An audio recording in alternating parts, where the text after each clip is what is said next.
Robin Hood story. Long ago, in England was ruled by a wicked, greedy Prince John. He ordered the Sheriff Nottingham to tax the people so heavily that some were forced to become outlaws. Two of the most famous outlaws were Robin Hood and Little John, who would steal the tax money from the sheriff and give it back to the poor. One day Prince John was traveling by coach to Nottingham to pick up more tax money. He was so busy counting his gold that he didn't notice he was passing through Sherwood Forest, the home of Robin Hood, nor did he see that Little John and Robin Hood were watching him from the tree. "Look at all that gold. Hey Little John, let's pay Prince John a little visit," said Robin Hood. In his coach, Prince John was talking to his counselor, Sir Hiss, about his favorite subject, gold. Life has become so wonderful since King Richard left for the Crusades. He treated the people too nicely and he missed out on all this lovely gold, said Prince John. Robin Hood and Little John were standing by the roadside disguised as lady fortune tellers when the coach passed by. Prince John ordered to stop the coach. While Robin Hood told Prince John's fortune, he slipped the royal rings off his fingers, and Little John helped himself to the prince's gold. Prince John never ever knew he had been robbed until Robin and Little John escaped. Meanwhile, the Sheriff of Nottingham was busy collecting taxes.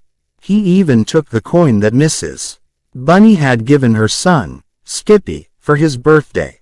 The sheriff had no heart. Robin Hood didn't think little Skippy should go without presents on his birthday, so he gave his bow and arrow and his big hat as a gift. The first time Skippy tried the bow, his arrow flew over Prince John's castle wall. On the other side, he saw Maid Marian and Lady Cluck. Even though Marian was related to Prince John, she saw Robin's friend. Long ago, they had been childhood sweethearts. One day, Robin's friend Friar came to Sherwood Forest with some news. "Prince John is having an archery tomorrow. Maid Marian will kiss the winner." Everyone knew that Robin Hood was the best archer in all of England. The next day two strangers appeared at the tournament, a stork and a duke. "Nobody will recognize us in these disguises. I will win the tournament and the kiss, but no one will know the winner is Robin Hood," said Robin Hood. Soon the stork and the sheriff were the only ones left in the contest. And even though Sheriff tried to cheat by having the target moved, the stork made an amazing move and won. Prince John watched very closely. Robin Hood came to claim his prize, but Prince John ordered his guards to seize him and gave him immediate death. But suddenly, Little John grabbed Prince John and told him to free Robin Hood. Once Robin was free, a big fight began.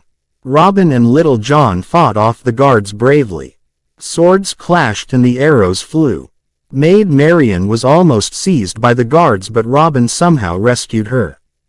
He and his friends escaped into woods.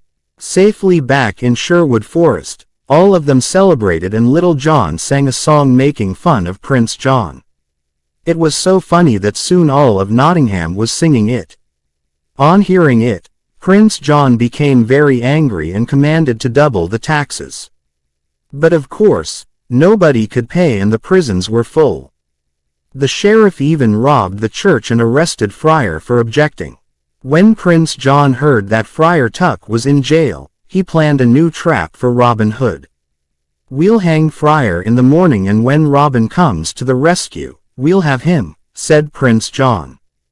But Robin Hood was a foxy fellow and he was dressed up like a guard. He and Little John climbed the high castle wall and carefully stole the jail keys from the sheriff who was sleeping.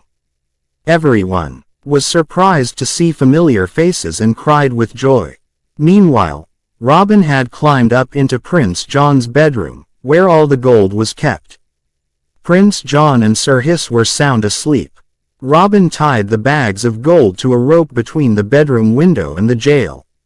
Suddenly Prince John awoke and saw there was no gold left.